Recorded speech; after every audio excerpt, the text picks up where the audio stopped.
ተናስልን ተከበራችሁ የሬዲዮ ቤተሰቦችና አድማጮች ዕለቱን ዜናዎችን እናሰማችኋለን። ዜናውን እናሰማችሁን ሀብታሙ አስፋና ታምሩ ገናን ባለንበት ሰዓት አቆጣጠር የዛሬ ሚያዝያ 21 ቀን 2017 ዓ.ም ዜናዎችን ከማሰማታችን በፊት አርዕስተ ዜናውን እናስቀድማለን። የሪፐብሊካን ጋርዱ ምስክርነት የተጠናከረው ዘመቻ አንድነት የአብይ አፈሳ ዘመቻ ጌታቸው ረዳና አዲሱ ፓርቲ የተናቀው ችሎትና የዳኞቹ ቁጣ የሰላም ማቆም አድማ ጥሪውና ግልጽ ደብዳቤ ከየመኑ ጥቃት የተረፈችው ኢትዮጵያ የሚሉና ሌሎችም ወቅታዊ ዜናዎች አሉን። ዝርዝሩን ነው።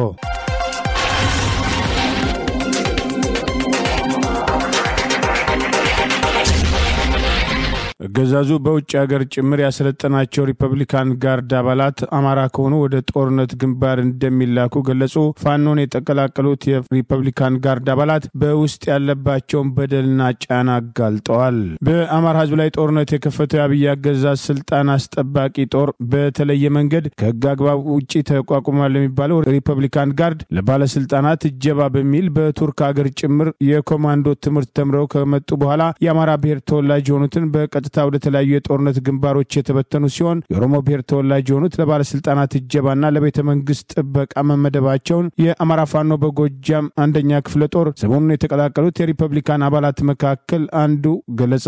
የአማራ ፋኖ በጎጃም አንደኛ ክፍለ ጦር ህዝብ ግንኙነት ይፋ እንዳደረገው 10 አለቃ ለምነበላቸው የተባለው ይሄው የሪፐብሊካን አባል በማንነታቸው ሳቢያ በጦር ውስጥ የሚደርስባቸውን በደልና ጫና ጭምር በመቋቋም ወደ ጦር ግንባር ከመጡ በኋላ በራሳቸው ውሳኔ ትግሉን መቀላቀላቸውን ሌሎች ጓዶቻቸውን በአማራ ህዝብ ላይ ጦርነት የከፈተውን አገዛዝ በማውገዝ በማንነታቸው ሳቢያ የሚደርስባቸውን በደል ከህዝባቸው ጎን በመቆም ታግለው ሊያሸንፉ እንደሚገባ ጥሪ አቅርበዋል። አመሰግናለሁ። ያው እንግዲህ በየትኛውም አቅጣጫ እንግዲህ መላ አማራውያን በኢትዮጵያውያን ከምንም በላይ ደግሞ አማራ ላይ እየተሰራው ያለው ግፍ ሁሉም ሰው የሚያውቀው የሚገነዘበው ነው። ይህንን የተረዱ ጀግኖች ይህንን የተረዱ በየትኛውም በሚሊታሪ ዓለም ውስጥ ያሉ በውስጥም ምን አይነት ግፍ ምን አይነት በደል እየደረሰባቸው እንዳለ ይህን የአማራን መጨፍጨፍ በመመልከት በመረዳት ወደ ዋናው አሃዳቸው ወደ አቃፊና ደጋፊ ሆነው ድርጅት ወደ አማራ ተመልሰው እየመጡ ይገኛሉ። ከነዚህ መካከል እንግዲህ በቅርቡ አብሮን ህዝቤን አልወጋም እዚህ ያደረሰኝ የአማራ ህዝብ ነውና የተወለድኩትም ያደግኩትም ደስታም ችግር መከሮችን ሁሉም ተቋቁሞ እዚህ ያደረሰኝ የአማራ ህዝብ እስከሆነ ድረስ አማራን መልሼ አልወጋም በማለት የመጣ ጓዳለ እስኪ ራሱን ያስተዋወቀንና የት እንደነበረ ከየት እንደመጣ ምን ስራዎች ይሰራ እንደነበርና በተጨማሪም ደግሞ በዛው ባለበት ተቋም ላይ ምን አይነት በአማራውያን ላይ ምን አይነት ግፎች ምን አይነት መከራዎች ሲሰሩ እንደነበረ አጠር ያለ ቆይታ ይኖረናል። እሺ ወንድሜ እንግዲህ እንኳን ደና መጣ እላለሁ። ስምህንና የት አካባቢ እንደነበርክ ምን ሰራ እንደነበር ያለውን ነገር አጫውተን። እሺ አመሰግናለሁ። እኔ የመጣሁት ከአዲስ አበባ ነው። ሪፐብሊካን ጋርድ ነው። 10 አለቃ አለምነበላቸው ባላለው ማለት ነው። እና ስሰራ የቆየሁት ቪአይፒ ነበረ። ቪአይፒ ሰልጥኜ ነው የመጣሁት። ከቱርክ ሰልጥኛለሁ። ተሱልክ ሰልጥኜ መጥቼ አዲስ አበባ ነበር የምሰራው ማለት ነው ቻይና ግቢ። እና እስከዛ 6 ወር ሰርቻለሁ። 6 ወር እንደሰራው ወደ ጫካ ተባር ያለው ማለት ነው። እና እኔ ብቻ ሳይሆን የአማራ ተወላጅ በሙሉ ከቤተ መንግስት ቪአይፒ የነበረው በሙሉ ነው ተባሮ ወደ ጫካ ሄደው ማለት ነው። እና ጫካ ላይም ጋንታ ተሰጥቶ ጋንታ እየመራው ነበር እና ግፍ ደርሶብኝ ተናድጄ ነው ወደዚህ የመጣሁት ማለት ነው። እና መጥቼ እዚህ አማራን ህዝብ ማገዝ አለብኝ ምክንያቱም እዚያም ግፍ ስለደረሰብኝ እዚህ መጥቼ ብታገል ይሻላል ብዬ መጥቼ እዚህ ተቀላቅያለሁ ማለት ነው። እና እዚህ የተቀላቀልኩት እናንተም በሰላም ተቀብላችሁኛል። አንድ ላይ እንሰራለን ያለውን ነገር ምንም ችግር የለም አብረን እንዋጋለን ለሀገራችን እንዋጋለን ነው ማለት ነው። እሺ እንደው በዚህ መካከል እንደው ሪፐብሊካን ውስጥ ያው በርካታ አማሮች እንዳሉ ይታወቃልና እንደው እንዴት ነው ስትሰሩ የነበረው? እውነት በነጻነት እንደማንኛውም ብሄር እንደማንኛውም ትክክለኛ ጦር ወታደር እኩል ትሪት ይደረግላችኋል? የሚደርስባችሁ ጫና አለ? አሰራር ከያንዳንዱ ነገሮች ምንድን ነበር ውስጥ ላይ ያለው ነገር እንደው ሐሳባቸውስ ምን ይመስላል? እውነት ትክክለኛ መንግስት ነው ብሎ ያምናሉ? የሚያደርጉት ውጊያዎችስ ትክክለኛ ሀገርን ለመጠበቅ ነው? ምን እንደሚደርስባቸው ላይ ያለውን አሰራርና በአማራ ላይ የሚደርሱ አንዳንድ ተጽዕኖ እንዳሉ እንሰማለን በውስጥ በኩልና በአማራ ላይ የሚደርሱ ምን ነገር ነበሩ በእናንተ በተቋም ደረጃ የሚለውን ሲያጠራ አድርገህ እንደማጫወተን። እሺ በአማራ ላይ ያለው ግፍ በጣም ግፍ አለ ማለት ነው። እሱ ምንድነው አሁን ለምሳሌ ምልመላ ላይ ያለው ምልመላ ሹፍርና ላይ ብዙ ነገሮች አሉ ማለት ነውና እሱ ምንድነው ለይቶ የመመልመል ነገር አለ ማለት ነው። ይሄ ራሱ አንድ ግፍ ነው ማለት ነው። እኛን ማግለል ነገሮች አሉ ማለት ነው። እና በጣም ብዙ ነገሮች አሉ። አማራ እኩል አለማየት የኦሮሞ ተወላጅ ብቻ አንድ አድርጎ ወደ ቤተ መንግስት ወደ ተሻለ ቦታ ለማስገባት ማስገባት ነገሮች አሉ ማለት ነው እና ይሄ ግፍ በጣም አለ ማለት ነው በእኛ ላይ እና እሱን አይተን ነው ሁሉም ሰው እየታገለ የነበረው ማለት ነው እና እሱን በማየት ነው ሁሉም ሰው ወደዚህ መጥቶ እዚህ ጋር ተቀላቅለን ሁላችንም መታገል ያለብን ማለት ነው። እሺ እንደው በመጨረሻ ሌሎች ወንድሞች ሌሎች ጓዶች እንዳንተ ላሉ እንግዲህ መላ አማራውያን በሙሉ በሪፐብሊካን ጋርድ ላሉ እንዲሁም በሚሊታሪ ዓለም ውስጥ ላሉ ወንድሞች የምታስተላልፈው መልእክት አለ? እስኪ ድሉን በመጨረሻ ላንተ ልስጥ። እሺ ሪፐብሊካን ያላችሁ የኔ አባል የሆናችሁ በሙሉ እኔ ማስተላለፍ የምፈልገው እዚህ መጣን አንድ አማራ ብንታገል ደስ ይለኛል ማለት ነው። እሱ ያለው ሁሉም ሰው ያውቃል። እዚህ መጣን ግን ባንድ ብንታገል ደስ ይለኛል ነው እንደኔ መቀመጫውን በአሜሪካ ያደረገው የአማራ ማህበር በአሜሪካ ባለፈው አንድ ሳምንት ውስጥ በአማራ ክልልና የተለያዩ የኢትዮጵያ አካባቢዎች ጦርነትና ግጭቶች መከሰታቸውን ገመገመ። ካለፈው ሚያዝያ ወይም ከፈረንጆቹ አፕሪል 21 እስከ ሚያዝያ 27 2025 የአውሮፓ ቁጥጥር ድረስ በተለያዩ የአማራ ክልል አካባቢዎችና በተለያዩ የኢትዮጵያ አካባቢዎች በመንግስት የጸጥታ ኃይሎችና በፋኖ ታጣቂዎች መካከል በተካሄዱ በ10 የአማራ የዞን አስተዳደሮች ውስጥ ከ40 በላይ ወረዳዎች የከተማ አስተዳደሮች ውስጥ ጦርነት መካሄዱን የገለጸው የአማራ ማህበር በአሜሪካ ሰሜን ወሎ፣ ደቡብ ወሎ፣ ሰሜን ሸዋ፣ ምስራቅ ጎጃም፣ ምዕራብ ጎጃም፣ አዊ፣ ደቡብ ጎንደር፣ ማዕከላዊ ጎንደር፣ ምዕራብ ጎንደር፣ ሰሜን ጎንደር ዞኖችም ችግሮች እንደነበሩባቸው ገልጿል። በኦሮሚያ አዳማ ወይም ናዝሬት፣ ምዕራብ ሸዋና ምስራቅ ወለጋ ዞኖች፣ በጉራጌ ዞኖች፣ በማዕከላዊ ኢትዮጵያና በአዲስ አበባ ከተሞች ውስጥ ግጭቶችና የሰብአዊ መብት ጥሰቶች መከሰታቸውን ድርጅቱም አስታውቋል። ጉዳትን በተመለከተ በ7 የአማራ ዞን አስተዳደሮች ውስጥ በሚገኙ 12 ወረዳዎች የከተማ አስተዳደሮች በሰላማዊ ዜጎች ላይ ጉዳት መድረሱን የገለጸው መግለጫው ላስታ፣ መሃል ሳይንት፣ መራቤቴም፣ ሰቀላም፣ ደብረታቦር፣ ሊቦም፣ ከመከም፣ እብነት ጠቅሶ በምስራቅ ወለጋ ኪራሙና በምዕራብ ሸዋም ዞን አማያ ወረዳ በተለይ በአማያ ወረዳ ውስጥ የኢትዮጵያ መከላከያ ሰራዊትና የኦሮሞ ነጻነት ሰራዊት ወይም ኦነጦ በቅንጅት የሰብአዊ መብት ጥሰት መፈጸማቸውን ሪፖርት መቅረቡን የአማራ ማህበር በአሜሪካ በዳሰሳው ላይ አካቷል። በዜጎች ላይ የጅምላ እስራት መፈጸሙን የሚያመላክቱ መረጃዎች መሰራጨታቸውን የገለጸው ማህበሩ በደቡብ ጎንደር እብነት ወረዳ፣ በማዕከላዊ ኢትዮጵያ ክልል በጉራጌም ዞን፣ በወዲ፣ በደብረታቦር፣ በእብነት፣ በፋርጣ ወረዳዎች፣ በኦሮሚያ ክልል አዳማ፣ ናዝሬት ወጣቶች በኃይል ለውትድርና መወሰዳቸውን መግለጫው ጠቅሷል። በተለያዩ አካባቢዎች ሰሞኑን ውጊያዎች መድረሳቸውን የገለጸው የአማራ ማህበር በአሜሪካ በወሎ የቤተ አማራ የመብረቅ ብርጌድ የንጉስ ሚካኤል ጦር በአገዛዙ ታጣቂዎች ላይ ጥቃት መፈጸማቸውን አንድ የመከላከያ ሻምበልን ጨምሮ 26 ወታደሮች መቁሰላቸውን የአገዛዙም ታጣቂ ኃይሎችም ዙ 23 እና ሞርታርን በመጠቀም ፈጽመዋል ባለው ጥቃትም በርካታ ሰላማዊ ዜጎች መሞታቸውን፣ መቁሰላቸውን፣ ንብረት መውደሙን፣ በርካታዎችም ቀያቸውን ለቀው መሰደዳቸውን በሪፖርት ውስጥ በጠቀሳቸው ሰሞናዊ ቅኝት መካከል አንዱ መሆኑን ተመልክተናል። የአማራ ፋኖ በወሎ ቤት አማራ አገዛዙ በምዕራብ ወሎ በርካታ ቀጠናዎች ላይ መብራት ማጥፋቱን ሰላማዊ ሰዎች ላይ ያነጣጠረ ጥቃት እየተፈጸመ ሲሆን የጅምላ ፈሳን ተከትሎም ፋኖ ጥሪ አድርጓል። የአማራ ፋኖ በወሎ ቤት አማራ በዘመቻ አንድነት 42ኛ ቀን ዛሬ ሚያዝያ 21 ቀን 2017 ዓ.ም ባወጣው መግለጫ በደቡብ ወሎ ዞን የብልጽግና ካድሬዎች በምዕራብ ወሎ ቀጠና ከወረዳ ከተሞች ውጪ ባሉ በተለይ ፋኖ በተቆጣጠራቸው ታዳጊ ቀበሌ ከተሞች ከሚያዝያ 18 ቀን 2017 ዓ.ም ጀምሮ የመብራት አገልግሎት ማቋረጣቸው በዚህም ንጹህ የመጠጥ ውሃና ወፍጮ አገልግሎቶች ሙሉ በሙሉ የተቋረጡ ሲሆን የነዳጅ አማራጭን ለመጠቀም በሊትር 450 ብር በመግባቱና ወደ አካባቢው ነዳጅ እንዳይገባ በፋሽስቱ አገዛዝ በመከልከሉ ህዝቡ መቸገሩን የአማራ ህዝብን በሁለገብ መንገድ ለማጥቃት እየተንቀሳቀሰ ያለው የጠላት እቅድ አካል መሆኑንም የአማራ ፋኖ በወሎ ቤት አማራ አስታውቋል። አገዛዙ ስልጣኑን ለማስቀጠል ከዚህ በተጨማሪ በተለያዩ ግንባሮች ሰፊ የወጣቶች አፈሳ እያደረገ መሆኑን በመግለጽ ስርዓቱ እስካልተወገደ ድረስ ጦርነትና ችግር የአማራ ህዝብ ህልውና አደጋ እንደማይቀረፍ አውቆ ወጣቶች ታፍሰው ለአገዛዙ ጥይት ማብረጃ በመሆን የአብይ አገዛዝ ስልጣን ከሚያስቀጥሉ ይልቅ ለህዝባቸው ነጻነት ከፋኖ ጎን እንዲቀላቀሉ ጥሪ ቀርቧል። የአማራ ፋኖ በወሎ ቤት አማራ ዋና ቃል አቀባይ ፋኖ አበበ ፈንታው አፈሳውን ተቃውሞ ጥሪ አቅርበዋል። እንግዲህ 42ኛ ቀኑን በያዘው የዘመቻ አንድነት አሁንም ተጠናክሮ ያለው በአውደ ውጊያው ዘርፍ አሁንም የአማራ ፋኖ በወሎ ቤት አማራ በርካታ ቀጠናዎችና ግንባሮች ተጋድሎችን አጠናክሮ የቀጠለበት ሁኔታ አለ። በትላንትናው ዕለት እንደሚታወቀው ከክልል የመጡ ያረጋ ከበደ ተላላኪዎችና የአብይ አህመድ አስፈጻሚ ወዳደሮች በቆቦ ከተማ በበርካታ ውጊያ በዙ 23 በብረት ለበስና በመድ ሽፋን ተደርጎላቸው ከቆቦ ፈርጥጠው ወጥተው ወደ መጡበት የተመለሱበት ሁኔታ አለ። አሁንም ይሄው ነገራቸው ቀጥሎ ደቡብ ወሎ ውጫሌ ከተማ በዛሬው ዕለት ስብሰባም ለማድረግ እንደገና ሽፋን ለማድረግ ደግሞ እስከ አምባሰል ሮቢ ከተማ ድረስ እግረኛ ኃይል አስጠግተው ነበር። የሮቢቱም የተመለሰበት የውጫሌው ግን በርካታ ጥቃት ተፈጽሞበት የሸሸበትና ስብሰባው የተበተነበት ሁኔታ አለ። የስብሰባዎቹ ዓላማ እንግዲህ ታውቁታላችሁ፣ አገዛዙ ያለው ፕሮፓጋንዳ ላይ ነው። ፕሮፓጋንዳውም ደግሞ ከእውነት ሳይሆን ውሸቶችን መሰረት ያደረገ ነው ይታወቃልና ከዚህ አንፃር አሁንም የማክሸፍ ስራ ተሰርቷል። በትላንትናው ዕለት እንደሚታወቀው በብዙ ቀጠናዎች በተለይ አዲስ ምልምል እየታፈሱ ከሚመጡ ወጣቶች ምንም ድምጽ ያለመዱና ያልተላመዱ ወጣቶችን ከተለያየ አካባቢ ያፈሰ ያመጣ ያለበት ሁኔታ አለ። በትላንትናው ዕለት ለሙከራ በሚመስል ሁኔታ ወደ ውጊያ በገባበት በወሎ ቀጠና ወጣቶችን በጥይት ብቻ ሳይሆን ገደል ገብተውም ጭምር ያለበት ሁኔታ አለ። ምልምል መከላከያ ሰራዊት ከሚጠራው ራስ ማለት ነው። ከዛ ኃይል በዚህ ደረጃ የተመታበት ሁኔታ አለ። ወደ ውጊያው ባለበት ሆኖ አሁንም በበርካታ የወሎ ቤት አማራ ቀጠናዎች የከተማና የዞን ከተማዎች አካባቢዎች በጣም በርካታ የሆነ የወጦች አፈሳ ነው ያለው እያያች ነው። በሁሉም ቀጠና ይሄ አጠቃላይ ፋኖ አሁን ባለበት ሁኔታ አንድነት ከመጣ በተለይ ደግሞ ወደ ክረምትም ከወሰደው በፋይናንስ እና አጠቃላይ በብዙ ነገሮች የተጠናከረ ስለመጣ ክረምት ሳይገባ ወጣቶችን አፍሰን ማሰልጠኛዎች ባዶ ሆነዋል። በውድም የሚሰለጥን የለም ያለውም እያለቀ ነው። ስለዚህ ማፈስ አለብን በሚል አፈሳውን ተያይዘውታል።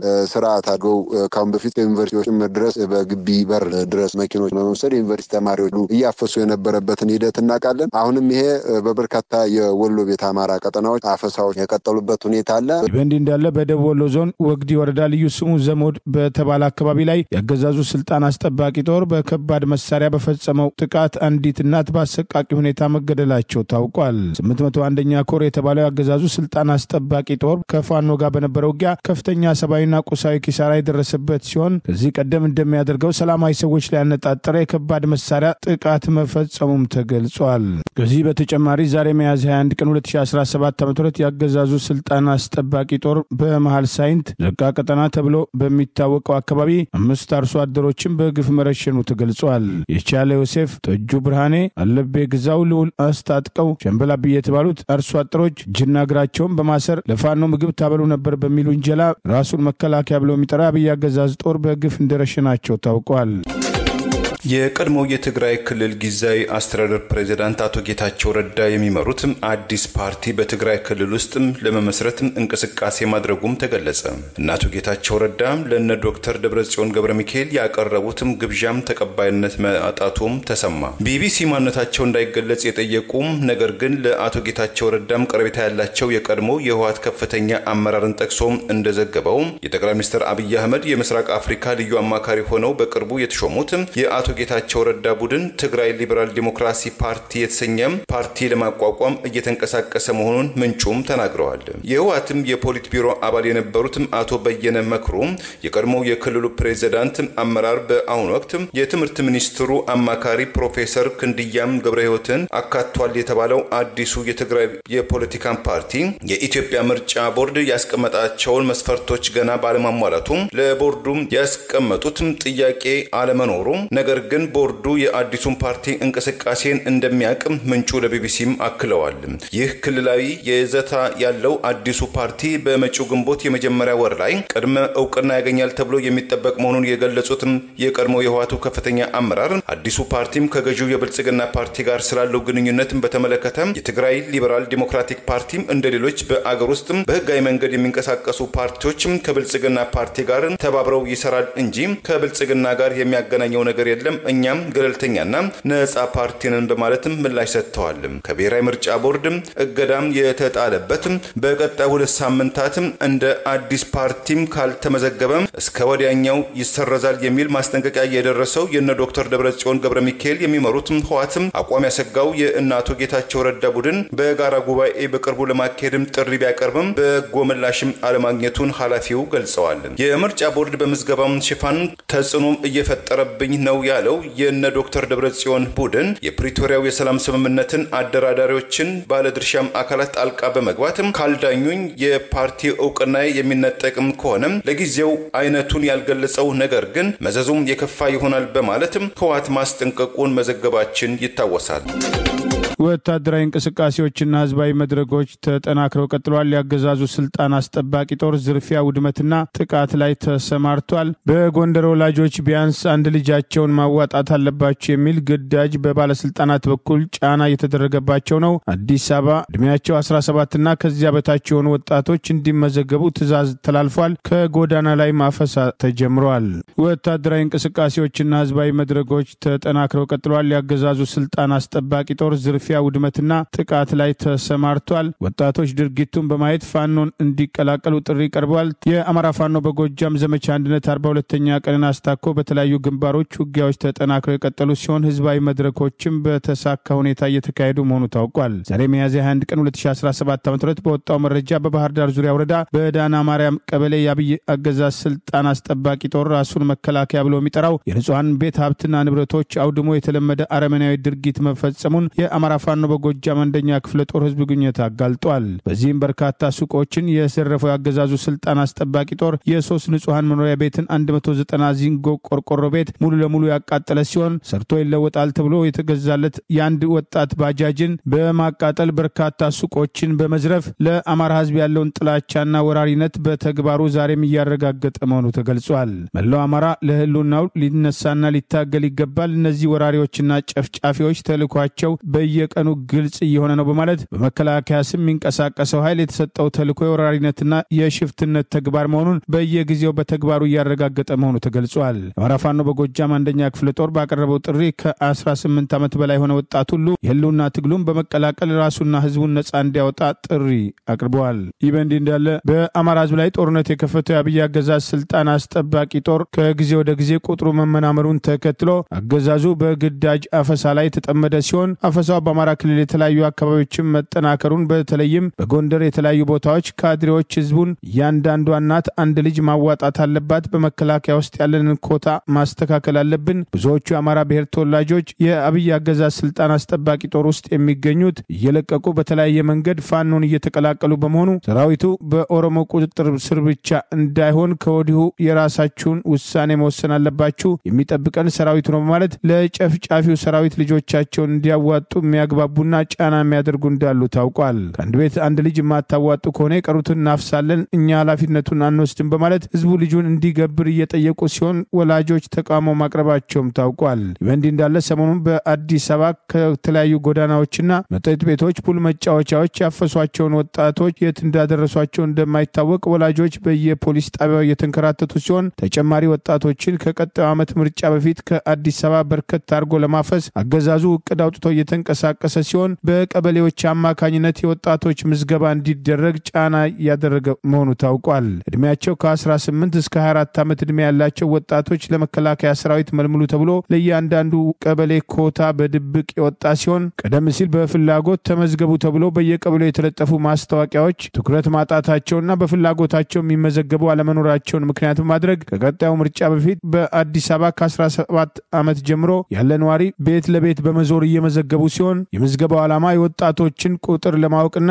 በሌሊት የትኞቹ ቤቶች ውስጥ ምን ያህል ወጣቶች ያሉ፣ የትኛው አካባቢ አፈሳ እናደርጋለን በሚል እቅድ አውጥተው እየተንቀሳቀሱ መሆኑ ታውቋል። አገዛዙ በአማራ ህዝብ ላይ የከፈተውን ጦርነት ተከትሎ በ3 ወር ውስጥ ትጥቅ አስፈታለሁ፣ ከትጥቅ አልፎ ቀበቶ አስፈታለሁ ብሎ የነበረ ሲሆን የአማራ ህዝብ የተከፈተበትን ጦርነት በመመከት የህልውና ትግሉን በፋኖ ልጆቹ አጠናክሮ የቀጠለ ሲሆን ራሱን መከላከያ ብሎ የሚጠራው የአገዛዙ ስልጣን አስጠባቂ ጦር ቁጥሩ ከጊዜ ወደ ጊዜ የተመናመነ መምጣት ለግዳጅ አፈሳ እንዳጋለጠውና አፈሳው በቅርቡ በኦሮሚያ ክልል ተጠናክሮ መቀጠሉን ምክንያት በማድረግ ጀዋር መሐመድ ተቃውሞ ማቅረቡን ጠቅሰን መዘገባችን አይዘነጋም። እድሜያቸው ለውትድርና ያልደረሱ ታዳጊዎች ሳይቀር ከትምህርት ቤቶችና ከተለያዩ ቦታዎች መታፈስ የጀመሩ ሲሆን ድርጊቱ የኮሎኔል መንግስቱ ኃይለማርያም አስተዳደር የገባበትን አጣብቅኝ የሚያስታውስና የስርዓቱን ፍጻሜ የሚያመላክት መሆኑን የሚጠቅሱ አስተያየቶችም ተከትለው መቅረብ ጀምረዋል።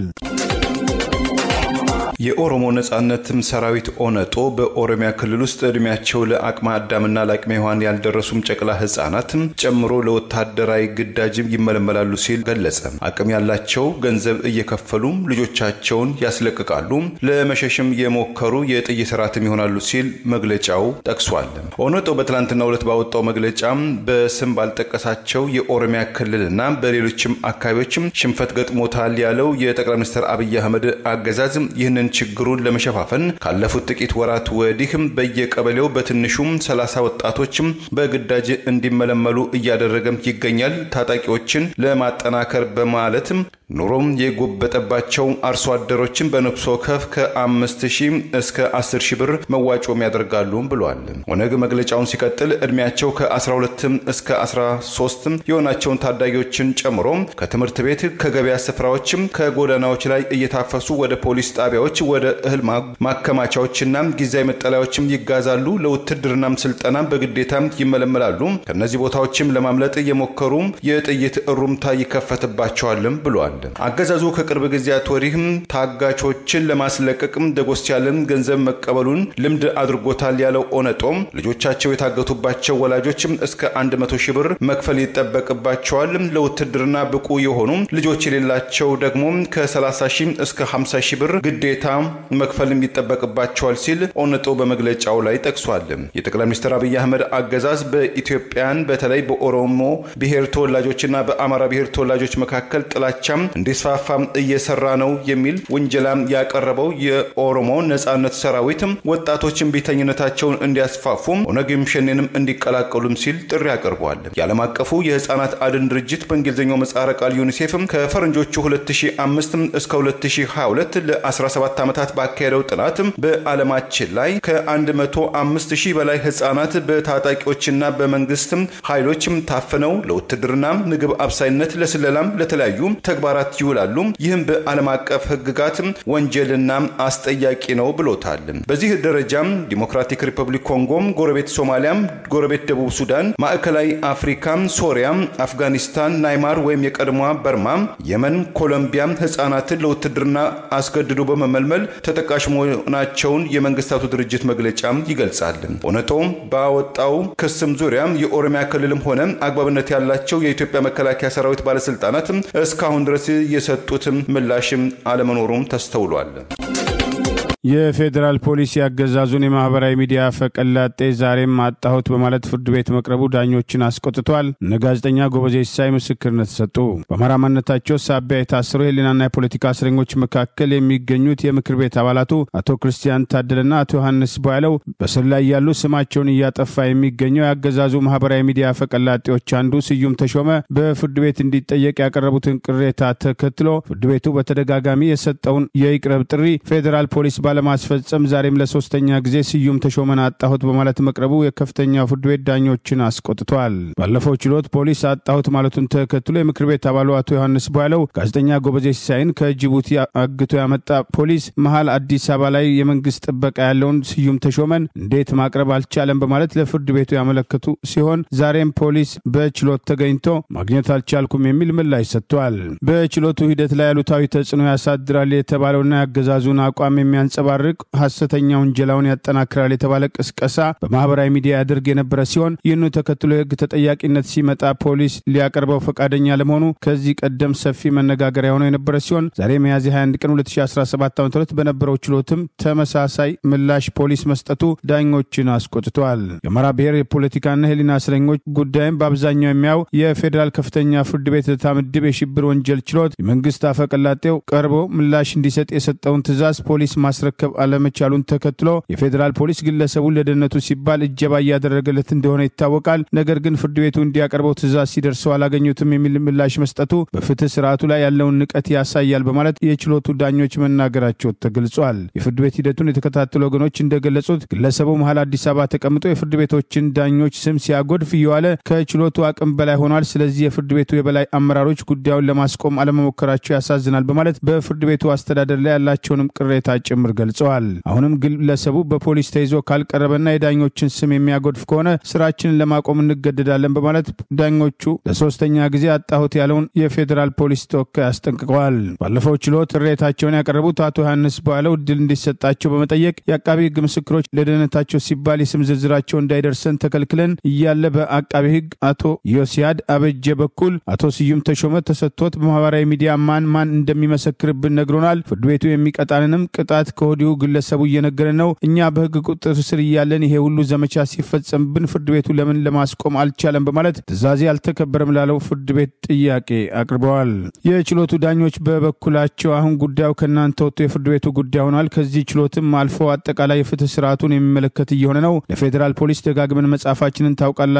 ማቅረብ የሚችለውን ፖሊስ ነው። ፖሊስ የፍርድ ቤቱን ትዕዛዝ ካልፈጸመ የፍትህ ስርዓቱ ጥያቄ ውስጥ እንዳለ ይጠቁማል። ለጊዜ ይሄ ችሎት ማለት የሚችለው ይህን ብቻ ነው በማለት ዳኞች በምሬት መናገራቸውን የፍርድ ሂደቱን የተከታተሉ ወገኖች ጠቅሰዋል። ፖሊስ ስዩም ተሾመን አስገድዶ ፍርድ ቤት እንዲያቀርበው ለሚያዝያ 30 ቀን 2017 ዓ.ም ተለዋጭ ቀጠሮ የሰጠ ሲሆን ያገዛዙ ሙሉ ጥበቃ ያለው ግለሰብ ስደብ የተባለውን የሚሳደብና የስም ማጥፋት ዘመቻ የሚከፈትባቸውን ባለስልጣናት ጭምር የሚያዋርድ በቀጥታ ከአብይ አህመድ ጋር የሚገናኝና የአብይ አህመድ የማህበራዊ ሚዲያ አማካሪዎች አንዱ መሆኑ ሲጠቀስ ቆይቷል። ይህ በእንዲህ እንዳለ በነ ዶክተር ወንደሰን አሰፋ መዝገብ የፖለቲካና ህሊና እስረኞች ዛሬም ፍርድ ቤት የቀረቡ ሲሆን ትላንትና ዮርዳኖስ አለሜና ቴድሮስ ተሾመ ሁለቱም ከህመም ጋር በተያያዘ ፍርድ ቤት አለመቅረባቸውን ሽፋን በማድረግ አቃቢ ህግ ምስክሮች እንዳይሰሙ የሚል መከራከሪያ ያቀረበ ሲሆን በጋራ ጉዳይ ላይ የሚመሰክሩ በመሆናቸው ምስክሮቹ እንዲመሰክሩ በሚል የተከሳሽ ጠበቆች ያቀረቡትን ቅሬታ ተከትሎ ለዛሬ ተለዋጭ ቀጠሮ ተሰጥቷል።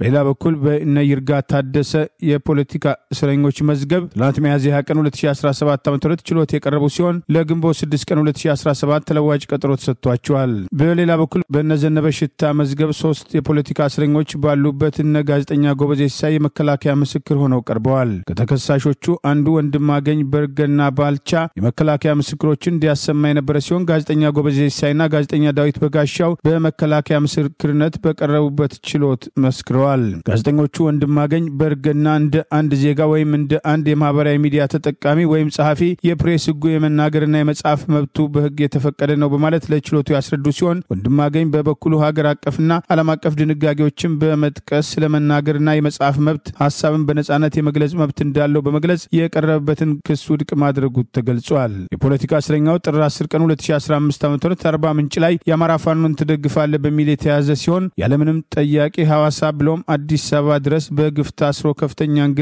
የደረሰበት እንደ ሌሎቹ ህሊናና የፖለቲካ እስረኞች እየተጉላላ እንደሚገኝ ታውቋል። ፍርድ ቤቱም በጉዳዩ ላይ ብይን ለመስጠት በሚል ለግንቦት 21 ቀን 2017 ተለዋጭ ቀጠሮ መስጠቱን የፍርድ ቤት ሂደቱን የተከታተለው አሎክሰን አንድነት በላከው ዘገባ አስታውቋል። በሚሊዮን የሚቆጠሩ ኢትዮጵያን ሰራተኞች የኑሮ ሁኔታ አሁንም አሳሳቢነታው ቀጥሏል ሲል የኢትዮጵያ ሰራተኞች ማህበር ኮንፌዴሬሽን ስጋትና ቅሬታውን ገለጸ። የኢትዮጵያ ሰራተኞች ማህበር ኮንፌዴሬሽን ወይም ኢሰማኮ በመጪው ሐሙስ በዓለም አቀፍ ደረጃ ለ136ኛ ጊዜ በኢትዮጵያ ለ50ኛ ጊዜ የሚከበረውን የሰራተኞች ቀንን አስመልክቶ ጋዜጣዊ መግለጫ የሰጠ ሲሆን በመግለጫው የዋጋ ግሽበት የደሞዝ ተከፋዩን የመግዛት አቅም በእጅጉ እያዳከመው መምጣቱን ገልጿል። ዝቅተኛ የደሞዝ ወለል እስከ አሁን አለመወሰኑን ያስታወሰው ኢሰማኮ ሰራተኞች የሚከፈላቸው ደሞዝ አነስተኛ ሆኖ እያለ ከፍተኛ የገቢ ግብር ስለሚቆረጥባቸው መሰረታዊ ፍላጎታቸውን እንዳላሟሉ አድርጓቸዋልም ብሏል። የኢትዮጵያ ሰራተኞች ማህበር ኮንፌዴሬሽን ኢሰማኮ ፕሬዝዳንት አቶ ካሳውን ፎሎ አንዳንድ አሰሪዎች የማህበር መሪዎች ለአባላቶቻቸው ስለቆሙ ወይም ለአባላቶቻቸው መብትም ስለተከራከሩ ብቻ ከስራ ይባረራሉ፣ ይዋከባሉ ወይም ራቅ ወዳለ ቦታ እንዲዛወሩ ይገፋፋሉ ብለዋል። አቶ ካሳውን ኑሮም የከበዳቸው ተቀጣሪ ሰራተኞችን በተመለከተ ከዚህ ቀደም ለጠቅላይ ሚኒስትሩ የተላከ ጥያቄዎችን በተመለከተ በተደረገው ውይይት ጥያቄያችን ተቀባይነትን አግኝቶ ለሚመለከታቸው ሚኒስትሮች ተላልፎም ተሰጥቷቸዋል። ሆኖም የተወሰኑ ጥያቄዎች ምላሽ ያገኙ ቢሆኑም መሰረታዊ ቁልፍ የሆኑ የሰራተኞች ጥያቄዎች ግን ዛሬም አልተመለሱም ብለዋል። እንደ አውሮፓ አቆጣጠር በ18 በ1886 በምድረ አሜሪካም ተጸንሶ ከ1889 ጀምሮ የዓለም ሰራተኞች ወይም ሜይዴይ ተብሎ በየዓመቱ በወርሃ ግንቦት ወይም ሜይ ፈርስት የሚከበረው የሰራተኞች ቀን ኢትዮጵያንን ጨምሮ በርካታ የዓለም አገራት የህዝብ በዓል አድርገው የሚያስቡትም ሲሆን በአደባባይ በአዳራሾች በመሰባሰብ ሰራተኞችና የሙያ ማህበራት ስለገጠሞቻቸው ችግሮች ይመክራሉ። በቀጣይነትም እቅድና አቋማቸውን የሚያሰሙበት መድረክ መሆኑን የተለያዩ መረጃዎች ይገልጻሉ። በአማራ ህዝብ ላይ የተከፈተውን ጦርነትና በተለያዩ ሀገሪቱ አካባቢዎች እየደረሱ ያሉ ችግሮችን አስታኮ ዝምታ መርጧል። ያገዛዙ ጉዳይ አስፈጻሚ በመሆን የፖለቲካ አጀንዳ ማራመጃ ለተባለው ሃይማኖት ተቋማት ጉባኤ የጤና ባለሙያዎች ንቅናቄ ጥሪ አቀረበ። የስራ ማቆም አድማ ለማድረግ 14 ቀን የቀራቸውና ግንቦት 3 ቀን 2017 ዓ.ም ለጥያቄዎቻቸው ምላሽ ካላገኙ የስራ ማቆም አድማ እንደሚያደርጉ ያስታወቁት የኢትዮጵያ ጤና ባለሙያዎች ንቅናቄ ለሃይማኖት ተቋማት ጉባኤ ዛሬ ግልጽ ጥሪ አቅርበዋል። የኢትዮጵያ ጤና ባለሙያዎች አቋምና የምንወስደውን እርምጃ ማሳወቅ ይመለከታል በማለት ለሃይማኖት ተቋማት ጉባኤ በጻፉት ደብዳቤ የኢትዮጵያ ጤና ባለሙያዎች ንቅናቄ ሁሉንም የጤና ባለሙያ መሪ በማድረግ በቁጥር 12 የሆኑ ጥያቄዎችን በመንግስት በኩል ምላሽ እንዲያገኙ ሚያዝያ 3 ቀን 2017 ዓ.ም በተጻፈ ደብዳቤ ለፌዴሪ ጤና ሚኒስቴር በማሳወቅ ከፍተኛ የሆነ እንቅስቃሴ እያካሄደ ይገኛል በማለት አስታውቀዋል። ለዚህ ደግሞ መንግስት ጥያቄያችንን የሚመልስበትን የ30 ቀናት ዕድሜ ሰጥተን ምላሹንም በተስፋ እየጠበቅን አማኙ ህዝባችንን እንደ ከዚህ ቀደሙ በትጋት እያገለግል እንገኛለን ያለው ደብዳቤያቸው ይህንንም ያደረግነው ለህዝባችን ካለን ታላቅ ክብር እንጂ አሁን ባለው ሁኔታ ስራችንን ለአንዲት ቀን እንኳን መቀጠል የማንችልበት ሁኔታ ላይ ደርሰናል ሲሉ አስታውቀዋል። ሁሉም በሚባል ደረጃ አማኝ በሆነባትና ሰው የልፋቱ ዋጋ ይገባዋል ተብሎ በሚታመንባት ሀገር እኛ የጤና ባለሙያ ልጆቻችሁ ለልፋታችን የሚገባን ይቅርና ለመኖር እንኳን የሚያስችለን ነገር ሳይደረግልን በሀገራችን እንደ ስደተኞች የተቆጠርን በችግር ላይ እንገኛለን ሲል ደብዳቤው አስታውቋል። ምንም እንኳን ትልቅ የመንፈስ የሞራልና የሙያ ግዴታ እንዳለብን ይህንንም ኃላፊነት ከግምት ውስጥ በማስገባት በብዙ ስቃይና መከራ ውስጥ ሆነን ስናገለግል ብንቆይም አሁን ላይ አቅማችን በላይ ስለሆነና በህይወት የመቆየት ያለመቆየት ጥያቄ ውስጥ በመግባታችን የምናከብረውና የምንወደውን ህዝብ ላይ ስራ የማቆምና ሌሎች እርምጃዎችን ለመውሰድ እየተገደድን መሆናችን በተሰበረ ልብ እና በከፍተኛ ሐዘን ሆነን ለሃይማኖት ተቋማት ጉባኤ ማሳወቅ እንወዳለን ሲል ደብዳቤው ጥሪ አቅርበዋል። የሃይማኖት ተቋማት ጉባኤ ለጤና ሚኒስቴርና ሌሎች ተቋማት ባስገባነው ደብዳቤ እንደተገለጸው በሰላማዊ መንገድ የጠየቅናቸው ጥያቄዎቻችን በሚቀጥሉት 2 ሳምንታት ካልተመለሱ በምንወስደው እርምጃ በሁሉም የሀገሪቱ ክፍል ባሉት ሆስፒታሎችና የጤና ተቋማት ላይ በመንፈሳዊ ልጆቻችሁ ላይ ለሚደርሰው ሞትና መጉላላት የጤና ባለሙያ ኃላፊነት የማይወስድና ተወቃሽ እንዳልሆነ አውቃችሁ ልጆቻችሁ እንድታሳውቁልን በልጅነት አንደበት እንጠይቃለን በማለት ለኢትዮጵያ ሃይማኖት ተቋማት ጉባኤ በግልጽ ደብዳቤ አስታውቀዋል። ሐኪሞች የጠሩትን የሥራ ማቆም አድማ ቀጠሮ ተከትሎ እየተራብን እየሞትና ታመን መታከሚያ እያጣን ቤተሰቦቻችን እየተበተኑ አንዳንዶች ቤተሰብ መመስረት እየፈለግን በቤተሰብ መመስረት የምንችልበት የኑሮ አቅም ላይ መሆናችን በግልጽ እየታወቀ በግዳጅ ልንሰራ አይገባም። የገባነው ቃል ኪዳን እየራበህና እየጠማህ አገልግል የሚል አይደለም በማለት ጥያቄያቸውን ሌሎችን በፍትሃዊነት እንዲደግፉ ጥሪ ያቀረቡ ሲሆን እስካሁን የንቅናቄው አራማጆች ተመሳሳይ ችግር ላለባቸው መምህራን፣ ሰራተኞችና አሽከርካሪዎችና ሌሎች ኃይሎችም ትግሉን እንዲቀላቀሉ የበኩላቸውን ድጋፍ እንዲሰጧቸው በይፋ ጥሪ አላደረጉም። ሌሎች አካላትም ጥሪ እንዲደረግ ውስጡን በኮሚቴ ደረጃ የንቅናቄው አራማጆች ጥያቄ የቀረበላቸው መሆኑን ከዚህ ቀደም መረጃዎችን ጠቅሰን መዘገባችን አይዘነጋም። ከዓመታት በፊት አብይ አህመድ የጤና ባለሙያዎችና መምህራን በየበኩላቸው ጥቅማቸው እንዲከበር ደሞዛቸው እንዲጨመር ያቀረቡትን ጥያቄ ተከትሎ ከሰበሰበ በኋላ አንዱን እንዲወቅስ በማድረግ ጥያቄያቸው ተድበስብሶ እንዲቀር ያደረገ ሲሆን የዩኒቨርሲቲ መምህራንም ለ5 ቀናት ያደረጉትን የተቃውሞ እንቅስቃሴ ተከትሎ አስተባባሪዎቹን በማፈን ጥያቄውን ማዳፈኑ አይዘነጋም። በኮምቦልቻ የኢንዱስትሪ ኤክስፖ የተባለው የፖለቲካ ድራማ አካል መሆኑ ተገለጸ። ፋኖ በኮምቦልቻና አካባቢው በመሬት ቅርምት ላይ ያሉ ካድሬዎችን ለሁለተኛ ጊዜ አስጠነቀቀ።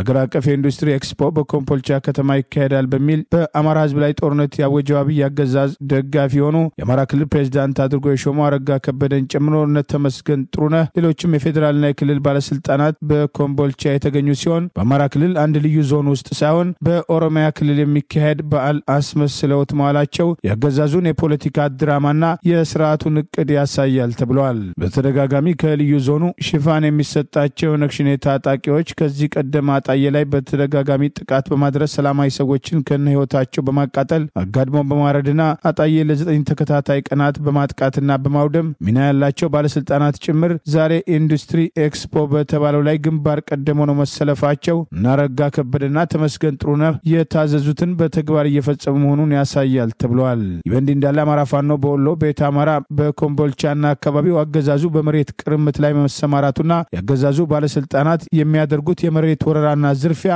ለሻጮችም ለገዢዎችም ለደላሎችም ሆነ ከአገዛዙ ባለስልጣናት ጋር በጥቅም የተሳሰሩ ባለሀብቶች ህጋዊ እንዳልሆኑና ድርጊታቸው በህግ ተቀባይነት እንደሌለው ፋኖ ለሁለተኛ ጊዜ አስጠንቅቋል። የአማራ ፋኖ በወሎ ቤተ አማራ የህዝብ ግንኙነት ኃላፊ ፋኖ አበበ ፈንታው ዛሬ ለሁለተኛ ጊዜ በኮምቦልቻና አካባቢው እየተደረገ ያለውን የመሬት ወረራ በተመለከተ አስጠንቅቋል። በክልሉ በጣም በከፍተኛ ሁኔታ የመሬት ወረራና ዘረፋ እንዳለ ይታወቃል። አገዛዙ በፋይናንስ አካባበር ነው ከህዝብ እንዳይሰብስብ ምንም አይነት የልማት እንቅስቃሴዎች ስለሌሉ ገቢው በጣም ያነሰ ስለሆነና በፋይናንስ አቅሙ ስላዳከም ነው አንዱ ውጊያው ላይ የተሻለ የኃይል ሚዛን እንዲኖር የሚያደርግበት ሁኔታ አለ። ከዚህ አንፃር በጣም በዋናነት የገቢ ምንጭ አድርጎ ያዘው መሬትን ነው። መሬት እንግዲህ ይታወቃል በጣም ለህዝባችን ከፍተኛ የሆነ ጠቀሜታ ያለው ነው። በዚህ በ21ኛው ክፍለ ዘመን ይህንን የመሬት ሀብት በጣም ሁኔታ ዘረፋ ወረራ ያለበት ሁኔታ አለ። እንኳን በሰሜን ዞን ቆቦማ ከፍተኛ ዘረፋ ካለባቸው ሞቻን ወልዲያን ቆቦ ላይ አገልግሎት ጽፈት ጭምር ያቃበት ሁኔታ እናስታውሳለን። አሁንም ይሄ ዘረፋና የመሬት ወረራ በካድሬዎች አጠቃላይ በግፈኛ ስርዓት በፋሽራና በጥቂት ግብግብ ነጋዴዎች ይሄ ጊዜ አልፍምና አይነጋም በመሰላቸው ማለት ነውና በጥቂት ህገወጥ ደላላዎች ጭምር በተቀናጀ መንገድ እየተሰራ ነው ያለው። ኮምቦልቻ ከተማ ላይ አሁንም በባንክ የተቆጠበ የከተማ የመኖሪያ ቤት መስሪያ ገንዘብን ጭምር አበድሩኝ ያለበት ሁኔታ ምናስታውሰው ነው። ኮምቦልቻ ላይ አሁንም ደግሞ ጨረታ ያወጣበት ሁኔታ አለ። ሰነዶች ላይ ገብቷል። ለሁዲያው ደርሳችኋል። በዚህም መሬት እንደሚያጫርት ባለሀብቶችን በጣም እንደሚያሳትፍ እነ ተመስገን ጥሩነህና ረጋ ከበደ ጭምር በተገኙበት ባዛርም ጭምር በማካሄድ የአማራ ዘር ማጥፋት እየተፈጸመበት የኮምቦልቻና የአካባቢው ማህበረሰብ አሁንም ባዛር እያደረገ ነው ያለው። እዚህ ባዛር ላይ የተገኘ ማንኛውም ነጋዴም ይሁን አካል የትኛውም የማህበረሰብ ክፍል በአማራ ህዝብ ላይ ዘር ማጥፋት እንደፈጸመ ቆጥረዋለን። ይህንንም ደግሞ ጊዜውን ጠብቀን ሁሉም የእጁን የሚያገኝበት ጊዜ እንደሚመጣ ምንም ጥርጥር የለውም። የተቆጠበ ነጋዴም ይሁን ማንኛውም ማህበረሰብ ከዚህ ትግል ጎን እንደቆመና ነገ በታሪክ ፊት አንገቱን ቀና እንደሚያደርግም ለመግለጽ እንወዳለን። ጥቂት አይነጋም የመሰላቸው ይሄ ጊዜ አልፈም የመሰላቸው ያገዛዙ ባለሀብቶችም አገዛዙም በዚህ ድርጊት እየተሳተፉ ያሉ አመራሮችም ሁሉም አካላት አሁን ጊዜ ስለተመቻቸው እያደረጉት ሊሆን ይችላል። ህዝባችን ማወቅ ያለበት ነገር ግን የህዝብ ሀብት ጊዜውን ጠብቆ የህዝብ መሆኑና መመለሱ እንደማይቀር ዛሬ በጨረታ በሚሄዱ መሬቶች በጨረታ በሚሸጡ እያንዳንዱ የኢንቨስትመንት መሬቶች ይሁን የከተማ ቦታ ምሪቶች ህገወጥ መሆናቸው በመረዳት ህዝባችን ባለመሳተፍ ይህንን ነገር ሀብቱን ወደ ተሻለ ጊዜና ፍትሃዊ በሆነ መንገድ ወደሚጠቀምበት ጊዜ እንዲያሸጋግር የሚል ይበንዲ እንዳለ ትላንት ጎንደር እንሞሽር በሚል በአዲስ አበባ ሸራተን የተደረገ የገቢ ማሰባሰቢያም ወደፊት በሌሎችም ከተሞች ስም የሚቀጥል ሲሆን ዋና ዓላማው አብይ አህመድ የጦርነት አጀንዳውን ለማስቀጠልና ለሚሊሻና አድማ ብተና ስልጠና የሚሆን ወጪዎችን ለመሸፈን እንጂ ከተሞችን ለማልማት እንዳልሆነ ዛሬም በከተሞችና በገጠር አካባቢዎች ጭምር ሰላማዊ ሰዎችና መሰረተ ልማቶችን ጭምር በከባድ መሳሪያ ያወደመ ያለው አገዛዝ ለልማት ተቆርቋሪ ሆኖ ሳይሆን በቀጥታ ለጦርነት አዋጡ ብንል አያዋጡም በሚል በከተሞችን እናልማስም የሚካሄድ የገንዘብ ማሰባሰቢያ መርሃ ግብር በመሆኑ በቀጣይም የባህር ዳር የደሴ የደብረ ብርሃን እየተባለ እንዲቀጥል ትዕዛዝ መሰጠቱና ለዚህም የየአካባቢው ካድሬዎች ዝግጅት እንዲያደርጉ ከወዲሁ ትዕዛዝ እንደተሰጣቸው ታውቋል። በትላንትናው ዕለት በየመን እስር ቤት ውስጥ በአሜሪካ አስተዳደር የአየር ጥቃት እንደተሰነዘረባቸው ከተነገረው ክስተቶችም ከሞት የተረፈው ኢትዮጵያዊ ወጣት እማኝነቱን ለመገናኛ ብዙሃን ሰጠ። የተለያዩ ዓለም አቀፍ መገናኛ ብዙሃን እንደዘገቡት በትንሹ 68 ሰዎች ሳይሞቱ ከ40 በላይ ሳይቆስሉም እንዳልቀረ በተጠረጠረው የአየር ጥቃት እኛም እንደዘገብነው ከሞት ከተረፉት መካከል አንዱ የሆነው ኢትዮጵያው ስደተኛም ታሳሪ ዳውድ ጅብሪል ድብደባው ሲፈጸም እኛ በእስር ቤት ውስጥ ተኝተን ነበር፣ እኛን በቦምብ አጋዩን፣ በእስር ቤት ውስጥ የነበሩ ሁሉም ቆሰሉ፣ አንዳንዶችም በቦምቡ ፍንጣሪም ተመቱ፣ ሌሎችም እግራቸው ተቆራረጠ፣ አንዳንዶችም አይናቸው ላይ በመመታታቸው ብርሃናቸውን አጡ፣ በርካታዎችም እስኮዲያኛው አሸለቡ ወይም ሞቱ ብሏል። በሆስፒታል አልጋ ላይ ሆኖ እማኝነቱን የሰጠው ኢትዮጵያው ስደተኛም ታሳሪ ጅብሪል መቼም ወደ የመን እንደገባና ከመቼ ጀምሮ በእስር ቤት ውስጥ እንዳለ ለጊዜው አልተገለጸም። ፕሬዚዳንት ዶናልድ ትራምፕ ወደ ስልጣን ዳግም ከመጡ ወዲህ ብቻ ባለፈው መጋቢት ወር አጋማሽ ጀምሮ በየመን ሀውቲ ታጣቂዎች ላይ የአሜሪካ አስተዳደር በፈጸመው የአየር ድብደባ ከ250 በላይ ሰዎች የተገደሉ ሲሆን የሰብአዊ መብት ተሟጋቾችና በተቃውሞ ጎራ ያሉት የዲሞክራቲክ ፓርቲ አንዳንድ ለውጥም ጠያቂ የህዝብ እንደራሴዎች ፕሬዚዳንት ዶናልድ ትራምፕ በየመን ላይ የአየር ጥቃት ለመፈጸም የኮንግረሱን ይሁንታን ባለማግኘታቸው እርምጃቸው ህገ መንግስታዊ ድርጊት በመሆኑ ፕሬዚዳንት ዶናልድ ትራምፕ አስተዳደራቸው ወታደራዊ ኦፕሬሽኑን እንዲያቆም ጠይቀዋል። በየመኑ እስር ቤት ውስጥ የአየር ጥቃት ጉዳትም ከደረሰባቸው መካከል ኢትዮጵያዊ የሚገኝም ሲሆን እስከ አሁን ድረስ በትንሹ አንድ ኢትዮጵያዊ ወገን መሞቱ ከመነገሩ በቀር ምን ያህል ኢትዮጵያውያን ወገኖችም እንደሞቱ እንደቆሰሉ በውል አልተገለጸም። የተባበሩት መንግስታት ዋና ጸሐፊው አንቶኒ ጉተሬሽ ቃል አቀባይ በየመኑ የሳዳም ግዛትም እስር ቤት ውስጥ የደረሰው የአየር ጥቃትም እጅግ አሳዛኝ በማለትም ጠቅሰው እነዚህም እንጀራ ፈላጊ አፍሪካዊ ስደተኞችም ታስረው በሚገኙበት የእስር ቤት ማዕከል መከናወን ያልነበረበትም እርምጃም ተወስዷል ሲሉም ቅሬታቸውን ገልጸዋል። የዋና ጸሐፊው ቃል አቀባይ ስቴፈን ዱቼሬዝ ተዋጊም ኃይሎችም ሲቪላኖችን ኢላማም ከማድረግ እንዲቆጠቡ ዓለም አቀፋዊ የሰብአዊ መብት አጠባበቅን ተግባራዊ እንዲያደርጉም ሲሉም አሳስበዋል። ለዛሬ ያሉን ዜናዎች እነዚህ ናቸው። ዜናውን ስታደምጡ ለቆያችሁ የህብር ሬዲዮ ቤተሰቦችና አድማጮች ምስጋና ይድረሳችሁ። ጤና ይስጥልን። ቸር እንቆይ።